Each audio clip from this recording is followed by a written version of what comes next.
ورسوله.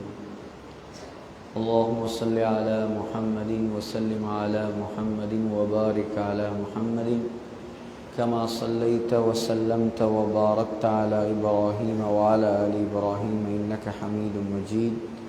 أما بعد، فقد قال الله تعالى في كلامه القديم والفرقان المجيد بعد أعوذ بالله من الشيطان الرجيم. بسم الله الرحمن الرحيم. يا أيها الذين آمنوا اتقوا الله وقولوا قولا سديدا يصلح لكم أعمالكم ويغفر لكم ذنوبكم ومن يطع الله ورسوله فقد فاز فوزا عظيما. إنا عرضنا الأمانة على السماوات والأرض والجبال فأبين أن يحملنها وأشفقن منها وحملها الإنسان إنه كان ظلوما جهولا. صدق الله العظيم. وقال النبي صلى الله عليه وسلم: الدنيا كلها متاع وخير متاعها المرأة الصالحة. وقال أيضا: ما تركت بعدي فتنة أضر على الرجال من النساء أو كما قال عليه الصلاة والسلام. கண்ணியத்துக்குரிய உலமாக்களே, அல்லாஹ்வின் நல்லடியார்களே, தாய்மார்களே, சகோதரிகளே, அல்லாஹ் ரப்புல் ஆலமீன் இந்த உலகத்தில் நமக்கு ஒரு ஒப்பற்ற பாக்கியத்தை தந்திருக்கிறான். அதுதான் தீனுல் இஸ்லாமுடைய பாக்கியம். அல்லாஹ் குர்ஆனில் சொல்லும் பொழுது, ஃபமா பிகும் மின் நிஅமத்தின் ஃபமினல்லாஹ், உங்களுக்கு தரப்பட்டிருக்கக்கூடிய எல்லா பாக்கியங்களும் அது அல்லாஹ்வுடைய புறத்தால் உங்களுக்கு தரப்பட்டது. இன்னும் ஒரு இடத்தில் அல்லாஹ் சொல்கிறான், وَإِن تَعُدُّوا نِعْمَةَ اللَّهِ لَا تُحْصُوهَا. அல்லாஹ்வுடைய ஒரு நிஅமத்தை, பல நிஅமத்துகளை அல்ல, ஒரு நிஅமத்தை நீங்கள் எண்ணி கணக்கிட்டாலும் உங்களால் எண்ணி கணக்கிட முடியாது. ஏன்? அல்லாஹ்வுடைய ஒரு நிஅமத்துக்குள் அல்லாஹ் பல நியமத்துகளை அல்லாஹ் வைத்திருக்கிறார். உதாரணமாக, இந்த கை என்பது அல்லாஹ்வுடைய ஒரு நியமத். இந்த கையால் நன்மையை ஏவுவது ஒரு நியமத், தீமையை தடுப்பது ஒரு நியமத், நல்ல விடயங்களை எழுதுவது ஒரு நியமத், ஏழைகளுக்கு உதவி செய்கிறது ஒரு நியமத். இது போல ஒரு நியமத்துக்குள் அல்லாஹ் பல நியமத்துகளை, ஒரு பாக்கியத்திற்குள் அல்லாஹ் பல பாக்கியங்களை மறைத்து வைத்திருக்கிறான். ஆக அல்லாஹ் தந்த பாக்கியங்களில் அளப்பெரும் பாக்கியம்தான் இந்த இஸ்லாமுடைய பாக்கியம், இந்த கலிமாவுடைய பாக்கியம். அல்லாஹ் சொல்றான், இன்னத்தீன இன்தல்லாஹில் இஸ்லாம். இந்த உலகத்தில் அல்லாஹ்விடத்தில் ஏற்றுக்கொள்ளப்பட்ட, கபூல் செய்யப்பட்ட ஒரே ஒரு மார்க்கம் அது இஸ்லாமிய மார்க்கம் மாத்திரம்தான். وَمَن يَبْتَغِي غَيْرَ الْإِسْلَامِ دِينًا فَلَن يُقْبَلَ مِنْهُ وَهُوَ فِي الْآخِرَةِ مِنَ الْخَاسِرِينَ.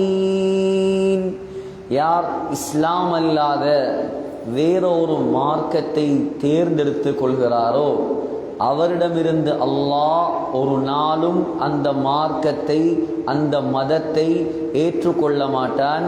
கியாமத்துடைய நாளையில் அவர் நஷ்டவாளி என்பதாக அல்லாஹ் சொல்கிறார். ஆக கண்ணியமான தாய்மார்களே, சகோதரிகளே, உங்களுக்கு அல்லாஹ் தந்திருக்கக்கூடிய ஆகப்பெரிய பாக்கியம் இந்த இஸ்லாம் என்ற பாக்கியம். இந்த உலகத்தில் அல்லாஹ் உங்களை கண்ணியப்படுத்தியது இந்த இஸ்லாத்தின் மூலமாக. உலகத்தில் அல்லாஹ் உங்களுக்கு கௌரவத்தை தந்தது இந்த இஸ்லாத்தின் மூலமாக. இஸ்லாத்தை விட உங்களுக்கு உயர்ந்த பாக்கியம் வேற எதுவும் கிடையாது. நீங்க மதிக்க வேண்டியது இந்த மார்க்கத்தை தான். நீங்க பின்பற்ற வேண்டியது இந்த மார்க்கம் தான். அது 2025 இருக்கலாம், 2030 இருக்கலாம். உலகம் அழியும் வரைக்கும் பின்பற்றப்படுவதற்கு தகுதியான மார்க்கம் இந்த இஸ்லாமிய மார்க்கம். நீங்க உலகத்துல வாழக்கூடிய காலத்தில் இந்த மார்க்கத்தை சரியாக பின்பற்றினால் நீங்கள் இம்மையிலும் வெற்றி அடையலாம், மறுமையிலும் வெற்றி அடையலாம். மார்க்கத்தை பின்பற்றுவதற்கு நாங்கள் தயாரில்லை, ஹிஜாபுக்கு நாங்கள் தயாரில்லை, முகத்தை மறைப்பதற்கு நாங்கள் தயாரில்லை. நாங்கள் சோசியல் மீடியாவுக்கு அடிமையானவர்கள். இது இப்போது உள்ள ட்ரெண்டிங். இவ்வாறு நீங்கள் வாழ ஆரம்பித்தால் சற்று நாட்களுக்கு அது இன்பமாகத்தான் இருக்கும். ஆனால் அல்லாஹ் உலகத்திலையும் கேவலப்படுத்தினான், மறுமையிலையும் கேவலப்படுத்தும். மார்க்கத்தில் விளையாடப்படாது. யாரா இருந்தாலும் சரி, ஆண்களா இருக்கலாம், பெண்களா இருக்கலாம். மார்க்க விஷயத்தில் விளையாடி விடாதீர்கள். ஏன்? இது அல்லாஹ் தந்த ஆகப்பெரிய பாக்கியம். இந்த நாட்டில் உள்ள எத்தனையோ அந்நியர்களுக்கு மத்தியில் அல்லாஹ் உங்களை ஒரு கலிமா சொன்ன முஸ்லிமாக தேர்ந்தெடுத்திருக்கிறான். இதுக்கு நீங்கள் அல்லாஹ்வுக்கு நெருப்பு தணலில் நெற்றியை வைத்து சுஜூது செய்தாலும் நன்றி செலுத்தி முடிக்க முடியாது. ஆகப்பெரிய பாக்கியம் இது. பலஸ்தீனுடைய வெற்றி, ஹஜ்ரத் உமர் ரலியல்லாஹு அன்ஹுடைய காலம். பலஸ்தீன் விருப்பமான ஊர் தானே, அதான் கொஞ்சம் பலஸ்தீனையும் போட்டுக்கொள்ளும். பலஸ்தீனுடைய வெற்றி மூணாவது வெற்றி இஸ்லாமிய வரலாறில். முதல் வெற்றி ஹஜ்ரத் யூஷா பின் நூன் அலைஹிஸ்ஸலாம், இரண்டாவது வெற்றி ஹஜ்ரத் தாவூத் அலைஹிஸ்ஸலாம், மூணாவது வெற்றி ஹஜ்ரத் உமர் ரலியல்லாஹு அன்ஹு. ஹிஜ்ரி 15ஆம் ஆண்டு உமர் ரலியல்லாஹுடைய ஆட்சி முழு உலகமும் தலகீழாக பிறழுது. ஹஜ்ரத் அபூபக்கர் இந்த உலகத்தை விட்டு பிரியும் பொழுது வெறுமனே இஸ்லாமிய சாம்ராஜ்யமாக இருந்தது ஹிஜாஸ் மாநிலம், யமன் தேசம், ஈராக்கில் ஐனு தம்ருங்கிற பகுதி. உமர் ரலியல்லாஹு அன்ஹு இந்த இஸ்லாத்தை, இந்த உலகத்தை தலைகீழாக பிரட்டி போட்ட ஹலீஃபா. 10.5 ஆண்டு ஆட்சிகள், 10.5 வருடத்தில் உலகத்தில் ஒரு பொற்காலத்தை உருவாக்கியவர். மக்காவில், மதீனாவில், ஹிஜாஸில், யமனில் இருந்த இஸ்லாத்தை இந்துஸ்தான் வரைக்கும் கொண்டு போனவர். 22 லட்சம் சதுர மைல் கிலோமீட்டர் இஸ்லாமிய சாம்ராஜ்யத்தை உருவாக்கியவர். அவருடைய காலத்தில் முழு உலக வெற்றிகள் நடந்தது. யமன், பாரசீகம், ஈரான், ஈராக், இத்தாலி, சிரியா, எகிப்து, ஜோர்தான் அத்துணை நாடுகளும் உமர் ரலியல்லாஹு அன்ஹுடைய காலடியில். ஆனால் உமர் ரலியல்லாஹு அன்ஹு அவர்களுடைய ஆட்சி வரலாற்றில் ஒரு யுத்த களத்தில் இறங்கியது கிடையாது. ஏலண்டா வரலாறை கொண்டு வந்து காட்டுங்க. உமர் ரலியல்லாஹு அன்ஹு தன்னுடைய ஜனாதிபதி, தன்னுடைய ஹிலாஃபத்துடைய காலத்தில் ஏதாவது ஒரு பெட்டில், ஏதாவது ஒரு யுத்தத்துக்கு போயிருக்கிறாங்களா? போகல. இருந்தது மதீனால. மதீனால இருந்து கொண்டு அல்லாஹ்வுடைய உதவியால் முழு உலகத்தையும் கைப்பற்றினார். அது இப்ப நடக்காது இந்த காலம். அதான் காஃபிர்கள், மகாத்மா காந்தி கூட சொல்றார், உமருடைய ஆட்சி வேண்டும் இந்த உலகம் மாறுவதற்கு. கொண்டு வர முடியாது, காட்ட முடியாது, வரவும் முடியாது, வரப்போவதும் கிடையாது, வந்ததும் கிடையாது. இப்படியான தலைவர்கள் ஸல்லல்லாஹு அலைஹி வஸல்லம் 23 ஆண்டுகள் தன்னுடைய இரத்தத்தை சிந்தி உருவாக்கிய தலைவர்கள். சகோதரர்களே, ஒரே ஒரு வெற்றி பயணம். உமர் ரலியல்லாஹு அன்ஹு நாட்டை விட்டு வெளியேறிய பயணம், அது பலஸ்தீனுடைய பயணம். அது யுத்தத்துக்கு போகல, பலஸ்தீனுக்கு அனுப்பினாங்க பட. அபு உபைதா ரலியல்லாஹு அன்ஹுடைய தலைமையில் பலஸ்தீனை சென்றடைந்தது படை. பலஸ்தீன் இப்ப ஜூஸ் யூதர்களுடைய கையில் இருப்பதை போல் ஹஜ்ரத் உமருடைய ஆட்சியில் பலஸ்தீன் இருந்தது கிறிஸ்தவர்களுடைய கையில். கிறிஸ்டியன்ஸ் இப்ப வத்திகான் அவர்களுடைய தலைமை பீடமாக இருப்பதை போல அப்ப மஸ்ஜிதுல் அக்ஸா அவர்கள் பிடித்து வைத்திருந்தார்கள். ஹஜரத் அபு உபைதா படையை திரட்டி சென்றார். போப்பாண்டவர்கள் பலஸ்தீனுடைய அக்ஸாவில் இருந்த பாதிரிகள் ஒன்று கூடி மஷூரா செய்து அபு உபைதாவிடம் சொன்னார்கள், நீங்கள் படையெல்லாம் எடுத்து யுத்தம் செய்ய வேண்டாம், புனித பூமியில் நாங்கள் உங்களிடம் அக்ஸாவுடைய சாவியை ஒப்படைக்கிறோம். ஆனால் ஒரே ஒரு நிபந்தனை, உங்களோட ஜனாதிபதி இங்க வரணும், அவர கையில தான் நாங்க திறப்ப கொடுப்போம். ஹஜ்ரத் உமர் ரலியல்லாஹு அன்ஹு வர சொல்லுங்க, திறப்ப கொடுக்கிறோம். அபூ உபைதா கடிதம் எழுதினார் ரலியல்லாஹு அன்ஹு, அமீருல் முஃமினீன் நீங்க வந்தாதான் திறப்ப தாராங்களாம், யுத்தம் எல்லாம் தேவையில்லை. உமர் ரலியல்லாஹு அன்ஹு உடனே புறப்பட்டார். யாரு? பெரிய சக்கரவர்த்தி, பெரிய எம்பையாருக்கு சொந்தக்காரன். ஆனால் இருந்தது ஒரே ஒரு ஒட்டகம், ஒரு அடிமை. பெரிய படைகளை எல்லாம் திரட்டி கொண்டு அரச ஆடைகள் எல்லாம் அணிந்து கொண்டு வரல. ஓட்ட பெச் போடப்பட்ட உடுப்பு, ஒரே ஒரு ஒட்டகம். அந்த ஒட்டகமும் சக்தி இல்லாதது, கூட அடிமை. சாலிம் ரலியல்லாஹு அன்ஹு, ஹஜ்ரத் உமர் சொன்னார் ரலியல்லாஹு அன்ஹு, சாலிம் கொஞ்ச நேரம் நான் ஒட்டகத்தில் வருகிறேன், கொஞ்ச நேரம் நீ நடந்து வா, கொஞ்ச நேரம் நான் நடந்து வருகிறேன், கொஞ்ச நேரம் நீ ஒட்டகத்தில் வா. ஒப்பந்தம். போறாங்க, பிரயாணம் ஆரம்பமாகுது. கலீஃபாவுடைய பிரயாணம். பலஸ்தீன் நெருங்குது, ஜெருசலம் அக்ஸா நெருங்குகிறது. இப்ப கலீஃபா நடந்து வாரட்டன், அடிமை ஒட்டகத்தில் வாரட்டன். அடிமை சொன்னார், கலீஃபா பலஸ்தீன் கிட்டவாயிற்று, எல்லாரும் உங்களை எதிர்பார்த்துட்டு இருக்கிறான். இப்ப நீங்க நடந்து வந்து நான் வாகனத்துல வந்தா அவ்வளவு அழகா இருக்காது, அது அவ்வளவு நல்லா இருக்காது. நான் எந்த டேர்னை விட்டு தாரேன், நீங்க வாகனத்துல வாங்க, ஒட்டகத்துல வாங்க, நான் நடந்து வருகிறேன். மறதி அல்லான்னு சொன்னாங்க, ஓண்ட டேர்னா நீ மரியாதையா ஒட்டகத்துல வா, நீ விட்டு தர வேண்டிய அவசியம் எல்லாம் கிடையாது. யோசிச்சு பாருங்க பாப்போம். இப்படி இப்ப காணேலுமா? ஒரு சின்ன ஒரு பதவி கிடைச்சா முகத்தையும் பார்க்க மாட்டான்.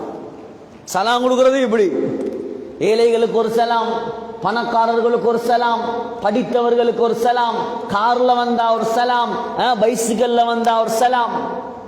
கொண்டு வந்து காட்டுங்க ஏழும்டா. எங்கட முஸ்லிம் தலைவர்களை போல தலைவர்கள் கிடைக்க மாட்டாங்க இந்த காலத்துல. அது முடிஞ்ச அந்த காலம், பொற்காலம். சகோதரர்களே, இப்ப அபூ உபைதா ரலியல்லாஹு அன்ஹு பார்க்கிறார், உமர் ரலியல்லாஹு அன்ஹு நடந்து வாரார், அடிமை ஒட்டகத்துல வாரார். உமர் ரலியல்லாஹு அன்ஹுடைய உடுப்புல எத்தனையோ பெச், 12 ஓட்டையில பெச் போட்டிருக்கு. என்னத்துக்கு வாரது? கான்ஃபரன்ஸுக்கு அல்ல, பெரியோரு புனித ஸ்தலம் பூமியுடைய துறப்ப வாங்குறதுக்கு. அபூ உபைதா ரலியல்லாஹு அன்ஹு வந்து சொன்னார், கலீஃபா நீங்க இந்த உடுப்பை மாத்தினா நல்லது, இந்த ஆடையை கொஞ்சம் மாத்தினா நல்லா இருக்குமே, வேறொரு உடுப்பு உடுத்தா நல்லா இருக்குமே. உமர் ரலியல்லாஹு அன்ஹு சொன்னாங்களாம், அபூ உபைதா நீ இல்லாமல் வேற யாராவது இந்த வார்த்தையை சொல்லி இருந்தால் மௌத்து வரைக்கும் மறக்க முடியாத தண்டனையை நான் கொடுத்திருப்பேன். சொன்னார்கள், இன்னா குன்னா அதல்ல கௌமின் ஃபஅஅஸ்ஸனா அல்லாஹு பில் இஸ்லாம். அபூ உபைதா, இந்த உமர் கேவலமானவனாக இருந்தான், இழிவானவனாக இருந்தான். அல்லாஹ் எனக்கு கண்ணியத்தை தந்தது உடுப்பின் மூலமாக, பட்டத்தின் மூலமாக, பதவியின் மூலமாக, ஆட்சியின் மூலமாக அல்ல. அல்லாஹ் எனக்கு கண்ணியத்தை தந்தது கலிமாவின் மூலமாக, இஸ்லாத்தின் மூலமாக.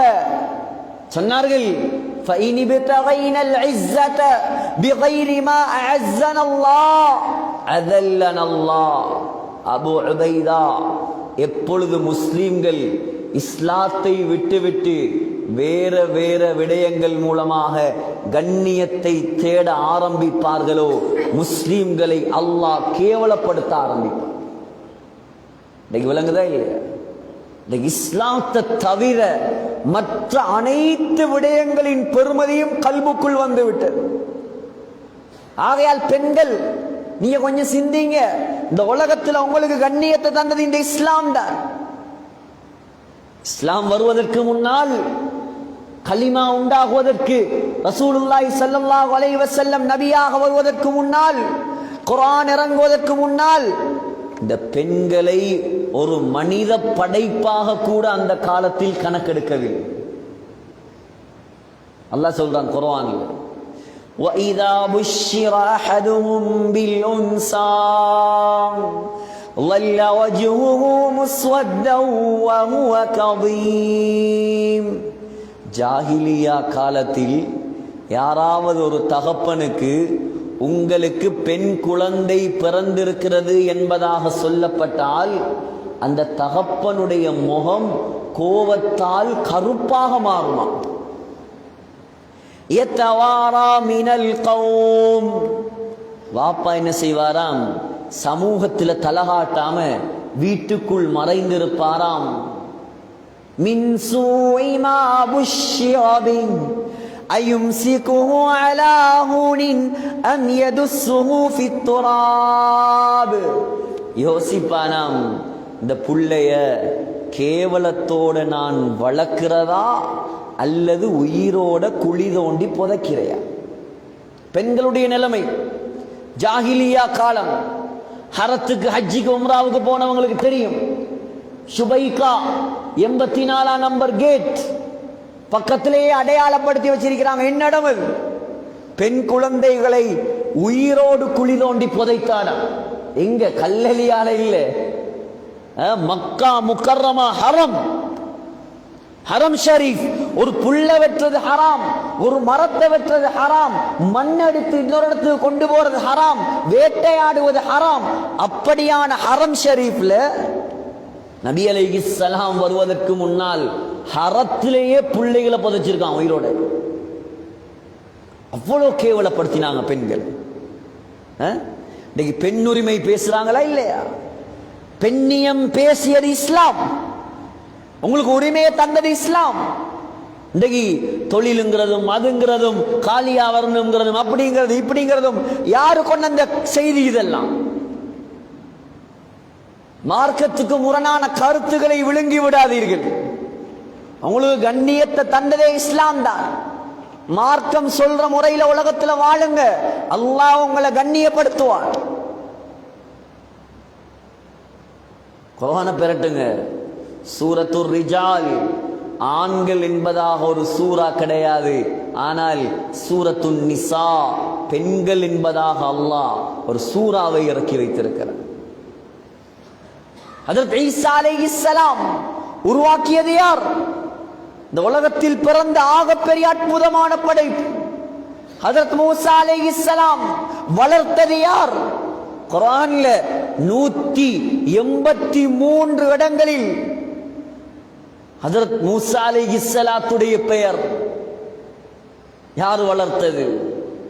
யார் வளர்த்தது? ஃபிரௌனுடைய மனைவி. ஃபிரௌனுடைய மனைவி முழு உலக பெண்களுக்கு முன்மாதிரி. ஆசியா பின்த் முஸாஹிம். யார் ஆசியா? செய்தது என்ன? ஏன் ஆசியாவுடைய பெயர்? 2000 வருடங்களுக்கு முன்னால், 3000 வருடங்களுக்கு முன்னால் வாழ்ந்த அந்த ஆசியாவுடைய நாமம் இன்று வரைக்கும் முழு உலக முஸ்லிம்களாலும் போற்றி புகழப்படுவதற்கு காரணம் என்ன? எதுவும் இல்லை பெண்களே, தீனுக்காக செய்த தியாகம், இஸ்லாத்துக்காக செய்த தியாகம். ஆசியாவிடம் பவுன் கணக்கில் தங்கம் இருந்ததால் ஆசியாவுடைய பெயர் நிலைக்கவில்லை. ஆசியா அரசனுடைய மனைவியாக இருந்ததால் ஆசியாவுடைய பெயர் நிலைக்கவில்லை. ஆசியா எகிப்து நாட்டு பட்டத்து மகாராணியாக இருந்ததால் ஆசியாவுடைய பெயர் நிலைக்கவில்லை. ரலியல்லாஹு அன்ஹா ஆசியா அல்லாஹ்வுக்காக உயிரை விட்டதால் இன்று வரைக்கும் பிறக்கும் குழந்தைகள் ஆசியா என்பதாக திருநாமம் சூட்டப்படுகிறது. என்ன செய்தார்? கொடுங்கோலனுடைய மனைவி, எகிப்து நாட்டின் சர்வாதிகாரியின் மனைவி. நினைத்திருந்தால் தங்க கட்டிலில் படுத்திருக்கலாம், நினைத்திருந்தால் பட்டத்து மகாராணியாக சொகுசு வாழ்க்கை வாழ்ந்திருக்கலாம். ஆசியா செய்த ஒரே தவறு என்ன தவறு? அல்லாவை கடவுளாக ஏற்றது, அல்லாவை தெய்வமாக வணங்கியது, வேற எதுவும் செய்யவில்லை. அதுக்கு கிடைத்த தண்டனை தான் கொலை. அதுக்கு கிடைத்த தண்டனை. ஃபிரௌன் யார்? ஃபிரௌன் சொல்றான், நான் தான் கடவுள். மா அலிம்து லகும் மின் இலாஹின் கைரி, என்ன தவிர வேற கடவுள் கிடையாது, நீங்க என்னத்தான் வணங்கணும். அன ரப்புகுமுல் அலா, நான் தான் உயர்ந்த கடவுள், என்னத்தான் நீங்க வணங்கணும். ஃபிரௌன் இப்படி சொல்லிக் கொண்டிருக்கும் பொழுது ஆசியா அலைஹிஸ்ஸலாமுடைய கல்வை அல்லாஹ் திறந்தான். மூசா அலைஹிஸ்ஸலாமுடைய ரப்பு அல்லாஹ் தான் உண்மையான ரப்பு என்று ஆசியா நாயகி புரிந்தார். கலிமாவை சொன்னார், இஸ்லாத்துக்கு வந்தார். ஃபிரௌனுக்கு செய்தி வந்தது. உடனடியாக சொன்னான், இஸ்லாத்தை விட்டு விடுகிறாயா அல்லது உன் தண்டனைக்கு ஆளாகிறாயா? சொல்லுங்களே. வெறுமனே கேவலம் பக்கத்தில் உள்ள ஒரு ஊரவங்க 10,000 ரூபாய் சல்லிக்காக மார்க்கத்தை விட்டே ஒரு குடும்பம் போயிருக்கு. வெறுமனே 10,000. ஒரு விருந்தாளியை கவனிக்கலுமா 10,000 ரூபாய் சல்லியை வச்சு? கேவலம். இஸ்லாத்துடைய பெருமதி விளங்குது. காணிக்காக, சொத்துக்காக, நகைக்காக, வீடுக்காக, வாசலுக்காக இன்னைக்கு மார்க்கத்தையே விட தயார். பணத்துக்காக, லைக்குக்காக, டிக்டாக் என்ற கேவலத்துக்காக இன்னைக்கு முஸ்லிம் பெண்களும் அதில் அடிமையாகி 24 மணித்தியாலமும் போன் போன் என்று மாப்பிள்ளைய மதிக்கிறையும் இல்லை, பிள்ளைகளை வளர்க்கிறையும் இல்லை. கேவலம் இதெல்லாம். இந்த போனை தூக்கி ஒட்டச்சி வீசணும் குப்பையில். கேவலம். அல்லாஹ்ட கோபத்தை சம்பாதிக்கிறதுக்கு இந்த போன் மட்டும் போதும். அவ்வளவு பெரிய ஷைத்தான். புள்ள அழுதா ஒரு காலம் ஆட்டாவையும் வேனையும் நிலாவையும் காட்டி அமைதிப்படுத்திய காலம். நாங்க பிள்ளைகளா வளர்ந்த காலம். இப்ப புள்ள அழுதா லேசிக்கு என்ன செய்யற? போன தூக்கி கொடுக்குறா, புடி நாசமா போ. நாசமா போன்னு சொல்லி கொடுக்க தேவையில்லை, கொடுத்தாலே நாசமா போயிடுவான் அவன். 12, 11, 10 வயசு பிள்ளைகள் பேசுற பேச்சுகள், ஸ்கூல்கள்ல நடக்கிற விஷயங்கள் கேவலம். பள்ளிவாசல்ல சொல்ல இல்லாதெல்லாம். இது எல்லாத்துக்கும் உரிய அடிப்படை. நீங்க எல்லாம் கொடுத்தீங்க, அந்த பிள்ளைகளுக்கு மார்க்கம் கொடுக்கல. நீங்க அல்லாஹ் கிட்ட ஜவாப் சொல்லணும். இந்த பிள்ளைகள் அல்லாஹ் தாரது அமானிதம். பெற்றோம் வளர்த்தோம்.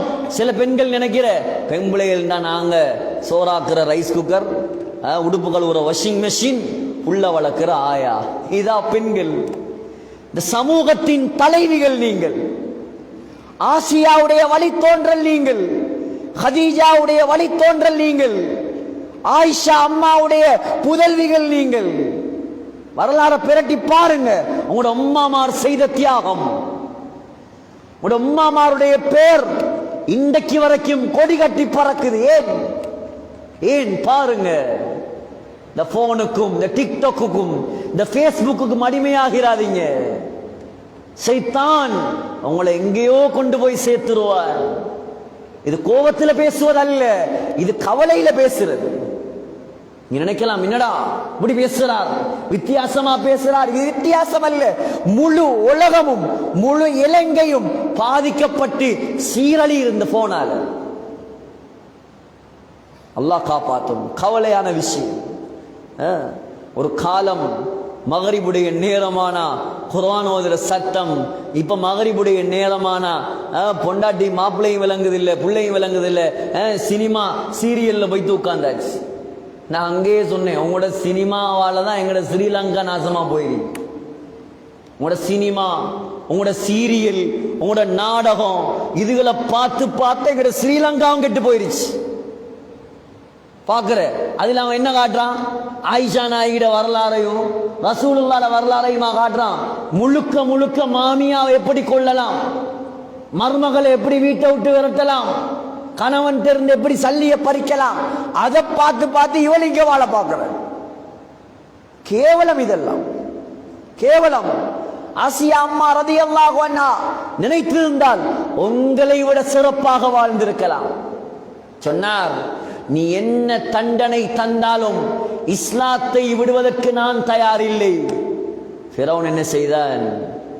இதற்கு மேல் இவளை விடக்கூடாது, தண்டனை கொடுக்கலாம். என்ன தண்டனை? وَفِرْعَوْنَ ذِي الْأَوْتَادِ الَّذِينَ طَغَوْا فِي الْبِلَادِ. 4 கம்பெடுத்தான். 4 கம்பெடுத்து 4 கம்ப நாட்டி ஆசியா நாயகியுடைய ஆடைகளை எல்லாம் களைந்து 2 கையையும் 2 கம்புல 2 காலையும் 2 கம்புல கட்டி வெயில்ல காய வைத்தான்.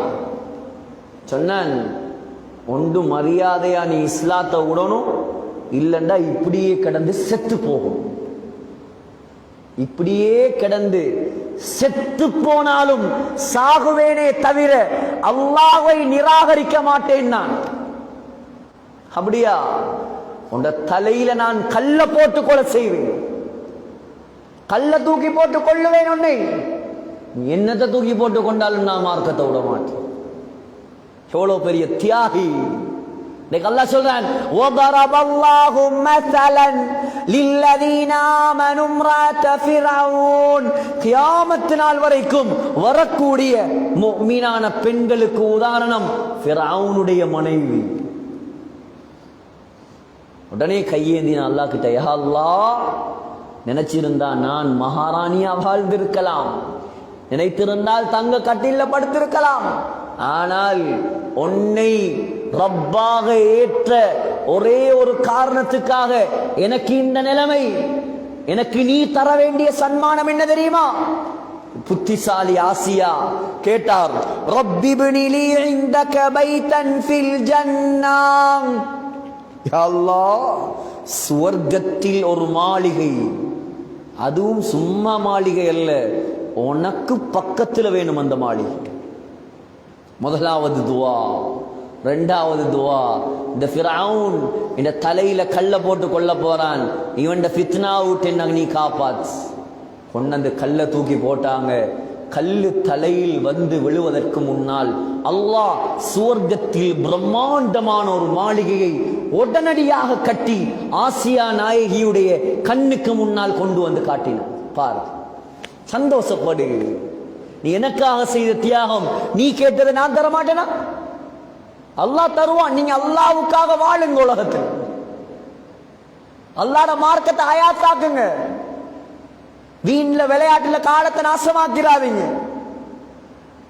சமூகத்தை கட்டமைப்பவர்கள் நீங்கள் தான். இந்த சமூகத்துடைய ஆணி வேர் நீங்கள் தான். இந்த சமூகத்தை உருவாக்க வேண்டியவர்கள் நீங்கள் தான். மாப்பிளமார் 24 மணி நேரமும் வீட்டில் இருக்க மாட்டார். அவர் தொழிலுக்கு போவார், அவர் கடைக்கு போவார், அவர் விழாவுக்கு போவார், அவர் ஜமாத்துல போவார், அவர் வெளிநாட்டுல போவார். 24 மணித்தியாலமும் ஒரு குழந்தை பார்த்து வளருவது தன்னுடைய தாயைத்தான். அப்ப யாரு முன்மாதிரியா இருக்கணும்? உம்மாமார் முன்மாதிரியா இருக்கணும், தாய்மார் முன்மாதிரியா இருக்கணும். நீங்க குர்ஆன் எடுத்து ஓதினாதான் உங்களோட புள்ள குர்ஆன் ஓதும். நீ மகரிபானத்தோட டிவிக்கு முன்னால உட்கார்ந்தா அது போனை தூக்கிட்டு போய் ஃபேஸ்புக் பார்த்துட்டு இருக்கும். இது ரியாலிட்டி. இதான் ரியாலிட்டி, இதான் உண்மை. இது நடக்குது, நாங்க பார்க்கிறோம் கண்ணுக்கு முன்னால். எங்கேயாவது ஒரு வீட்டுக்கு போனா அந்த புள்ளோட கையில பெரிய செங்கல் மாறி போன வச்சு பார்த்துட்டு இருக்கு. அது என்ன பாக்குது, ஏது பாக்குது, அதை பத்தி உம்மாக்கும் கவலை இல்லை, வாப்பாக்கும் கவலை இல்லை. அது எங்கேயோ போகுது. அல்லாஹ் காப்பாற்றணும். ஒரு நியூ மாடல் போன் வந்தா முதலாவது அந்த பிள்ளையிட கையிலடி. கேவலம் சகோதரர்களே. ஆகையால் மாறணும். நாங்க ஆசியாவை போல மாறணும். யார் ஆசியா ரலியல்லாஹு அன்ஹா? உலகத்துல ஆக கெட்டவனுடைய மனைவி. நான் கேட்கிறேன், ஃபிரௌனை விட கெட்டவன் யாராவது இருக்கானா? உங்க யாருக்காவது ஃபிரௌனை போல மாப்பிளமார் கிடைச்சிருக்கா? கிடைக்குமா? உலகத்துல கிடைக்கா.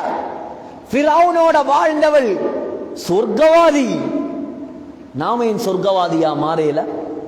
நாங்க ஏன் சொர்க்கத்தை தயாரிக்கல? நாங்க ஏன் சொர்க்கத்துக்கு முயற்சி செய்யல? நாங்க ஏன் எங்கட பிள்ளைகளை ஒழுங்கா வளர்க்கல? சகோதரிகளே, அது மாத்திரமா, அல்லாஹ் கொடுத்த சன்மானம் ஹாக்கிம்ல வருகிறது.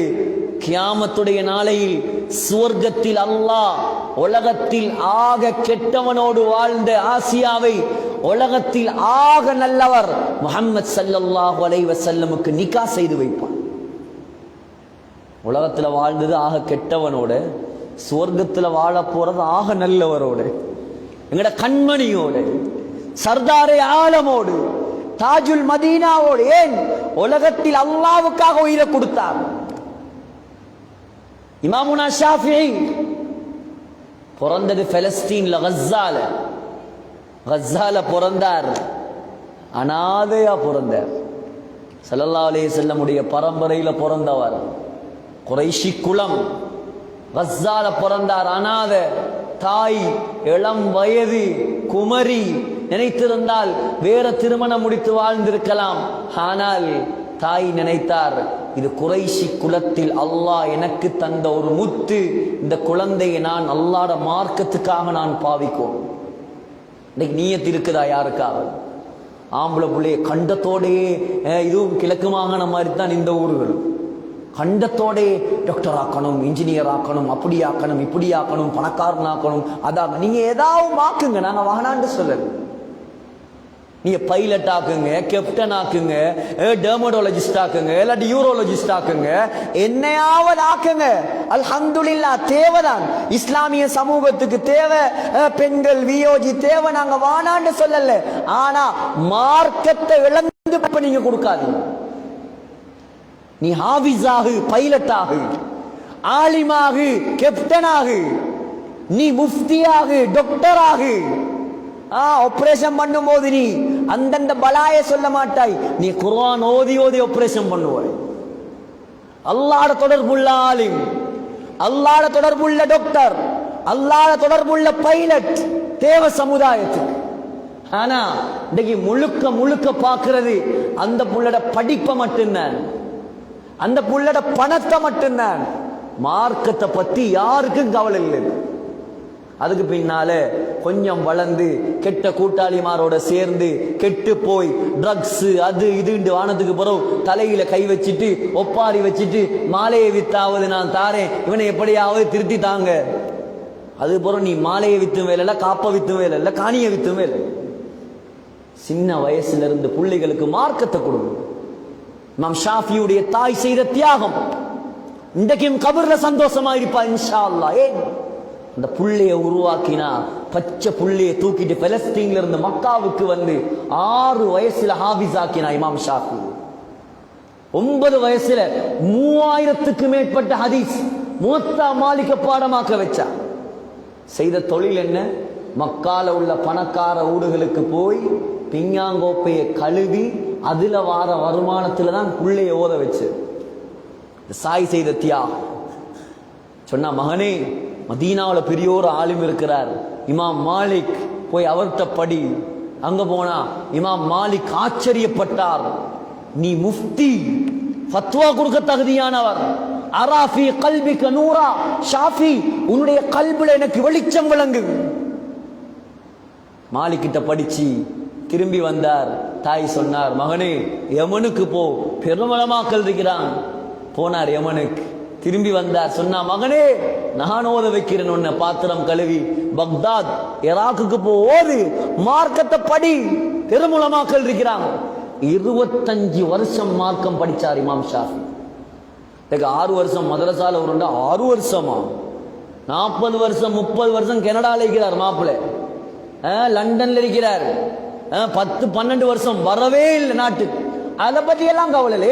சல்லி வருது மார்க்கத்துக்காக உருண்டா 8 வருஷமா 10 வருஷமா. அல்லாஹு அக்பர். 25 வருஷம் இமாம் ஷாஃபியுடைய இல்மை தேடிய காலம். கடைசியில பக்தாதுக்கு போனா அங்க இமாம் ஷாஃபியுடைய புகழ் உலகெல்லாம் பரவ ஆரம்பிக்கிறேன். அறிவு கடல். ஹாரூன் ரஷீதுடைய ஆட்சி. மன்னர் ஹாரூன் ரஷீத் சும்மாவே உலமாக்களை மதிப்பவர். இமாம் ஷாஃபியை கொண்டு வந்து தன்னுடைய அரசு சபையில உட்கார வைத்து விட்டார் முஃப்தியாக. இமாம் ஷாஃபி ஊருக்கு போகணும், தாயை பார்க்கணும். என்ன செய்தார்? ஒரு சாக்கு நிறைய, ஒரு பை நிறைய தங்க காசுகளை நிறைத்து இமாம் ஷாஃபி அனுப்பி வைத்தார். உமாக்கு செய்தி வருது, உங்களோட மகன் பெரிய தங்க குவியலோட வாரார். ஹாரூன் ரஷீத் மன்னர் கண்ணியப்படுத்தி அனுப்பினார். வாரார், வந்து கொண்டிருக்கிறார் உங்களை சந்திக்க. தாய் என்ன சொல்லி இருக்கணும்? அல்ஹம்துலில்லாஹ், இவ்வளவு காலமா பிஞ்சாங்கோப்ப கழுவி என்ற புள்ளைய ஓத வச்சிருக்கிறேன். இதுக்கு பின்னாலனா காலுக்கு மேல காலை போட்டு மகாராணி மாதிரி உட்காரலாம். வந்து சொன்னவர்கிட்ட சொன்னாவாம், இந்த மகன்கிட்ட போய் சொல்லுங்க, அவர் வரும்போது ஹரத்துடைய எல்லையில ஃபுகராக்கள் மிஸ்கீன்கள் இருப்பாங்க, ஹாரூன் ரஷீத் தந்த அவ்வளோ சல்லியையும் அவர்களுக்கு பங்கிட்டு கொடுத்துட்டு எப்படி வெறுங்கையோடு அவர் போனாரோ அந்த வெறுங்கையோட இங்க வர சொல்லுங்க. நான் அவரை மார்க்கத்தை படிக்க விட்டது துனியாவை சம்பாதிக்கிறதுக்கு இல்ல, தீன ஹயாத்தாக்குறது. இன்றைக்கு இமாம் ஷாஃபி மௌத்தா போய் 1200 வருடங்களுக்கு மேல், இமாம் ஷாஃபியுடைய தாய் மரணித்த 1200 வருடங்களுக்கு மேல். இன்றைய கணக்கெடுப்பின் படி முழு உலகத்திலேயும் இமாம் ஷாஃபி வாழ்ந்தது வெறுமனே 53 வருஷம்தான். ஆனால் இன்று உலகளாவிய ரீதியில் 50 கோடி முஸ்லிம்கள் இமாம் ஷாஃபியை பின்பற்றுறார். 50 கோடி குரோட்ஸ். எதனால் கிடைச்சது சகோதரர்களே? தாயுடைய தியாகம். இந்த ஒரு வரலாறு போதும், உங்களுக்கு வேறொன்னு நான் சொல்ல தேவை. ஆகையால் பெண்களே யோசிங்க, எங்கட வாழ்க்கை போறது சரியா? நாங்க பார்க்கிற பார்வைகள், எங்கட மகரமான உறவுகள், எங்கட போன்கள், இது எல்லாம் என்ன நிலைமையில் இருக்குது? யோசிங்க. பிள்ளைகளுக்கு மார்க்கத்தை கொடுங்க. 4 பிள்ளையா 3 பிள்ளையா, ஒரு பிள்ளையாவது ஹாஃபிதாக, ஆலிமாக, தாயியாக ஆக்குங்க. உங்களோட கபர்ல நீங்க சந்தோஷமா இருப்பீங்க. மார்க்கத்தை கொடுங்க, தீன கொடுங்க, கணவனுக்கு வழிபடுங்க, அல்லாஹ்வை அஞ்சுங்க. உங்களோட பார்வைகளை, உங்களோட தன்மைகளை பாதுகாருங்க. அல்லாஹ் உங்களை உயர்ந்த அந்தஸ்தில் கொண்டு சேர்ப்பான். எனவே எல்லாம் வல்ல அல்லாஹ்வுக்கு சுப்ஹானஹு தஆலா இந்த ஊரையும், இந்த ஊர் மக்களையும், இந்த ஊர்ல உள்ள பெண்களையும் ஆண்களையும் எல்லாரையும் கபூல் செய்வானாக. 100க்கு 100 ஹிஜாப் உள்ள பெண்களை, ஈமான் உள்ள பெண்களை, இமாம் ஷாஃபியுடைய தாயை போன்ற பெண்களை இந்த ஊரில் உலகத்தில் உருவாக்குவானாக. அல்லாஹ் நம்முடைய முடிவுகளை நல்ல முடிவுகளாக ஆக்குவாயாக. ஆமீன் யா ரப்பல் ஆலமீன். வ ஆகிரு தஅவானா அல்ஹம்துலில்லாஹி ரப்பில் ஆலமீன். சுப்ஹானக அல்லாஹும்ம வ பிஹம்திக அஷ்ஹது அன் லா இலாஹா இல்லா அன்த அஸ்தக்ஃபிருக வ அத்தூபு இலைக்.